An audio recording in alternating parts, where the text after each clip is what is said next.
Have you ever been there? Sitting across from someone on a first date, a complete stranger, and your mind is just racing, trying to read them, to crack some kind of invisible code, just trying to figure out what in the world they are really thinking. Well, by the end of our time together, you're going to have a much simpler, way more powerful way to understand that silent conversation.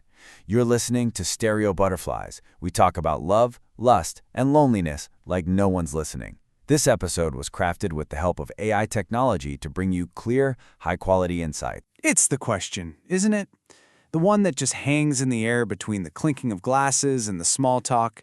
It creates this cloud of anxiety, this uncertainty that can make you feel so lost in your own head that you forget to actually connect with the person who's sitting right there, right in front of you. Okay, so let's just cut right to it. Psychologists agree that nonverbal cues, body language, can make up to 70% of a first impression. 70. Just let that sink in for a second. That means the way you're sitting, how you're smiling, where your hands are, all of that is having a whole separate conversation before you've even figured out who's paying for dinner. The stakes in this silent language are pretty darn high. And this brings us to that ultimate first date trap. This internal battle, right? On one shoulder, you have everyone telling you, just be yourself, be authentic. But on the other, there's this intense, crushing pressure to perform, to make sure that 70% is saying all the right things. It's like this paralyzing tug-of-war, and you're stuck in the middle. So what do? Our first instinct is to try and decode everything. We turn into these amateur detectives, analyzing every tiny twitch, every glance. But here's the real problem with that. The moment you start trying to decode someone, you've pulled yourself out of the conversation. You become stiff, you're analytical, and ironically, you become inauthentic, the very thing you were trying so hard to avoid. And this is so important to get. No single gesture tells the whole story. It just doesn't. You see them cross their arms and your brain just screams, they're closed off, they hate me, the date is a disaster. But that's almost always a mistake. Think about it. Maybe they're just cold. Maybe the chair is uncomfortable. Maybe it's just a habit they have when they're thinking. A single cue is just data. It's not the conclusion. So if we can't trust single gestures, what are we supposed to look for? Well, this is where we can throw out that whole complicated, frustrating checklist. We're going to adopt a much simpler, way more intuitive framework. And believe it or not, it comes from a former FBI agent. And here it is. It's called the comfort/discomfort principle. It comes from a guy named Joe Navarro who spent his career in counterintelligence for the FBI. And his whole idea is this. Instead of asking, what does a crossed arm mean, you ask a much simpler question. Does this person look comfortable, or do they look uncomfortable? That's it. Are they relaxed and open, or are they tense and guarded? That one question is the master key. Just think about how much that reframes everything. Suddenly, it's not some secret language you have to crack. It's just a state of being you have to notice. It turns you from a stressed-out detective into a calm observer. You're just taking the emotional temperature of the situation. It's a total game changer. It takes all that pressure right off your shoulders. Okay, so let's actually put this new idea into practice. How do we use this comfort versus discomfort framework to spot the good stuff? The genuine signs that things are going well. Let's talk about the green flags. And this brings us to the next big rule. You have to look for a cluster of signals, not just one single cue.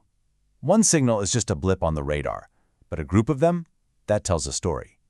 So, are they leaning in while you talk? Is it a real, genuine smile? The kind that reaches their eyes? Is their eye contact pretty steady, but still relaxed? And this is a big one. Are they asking you questions too?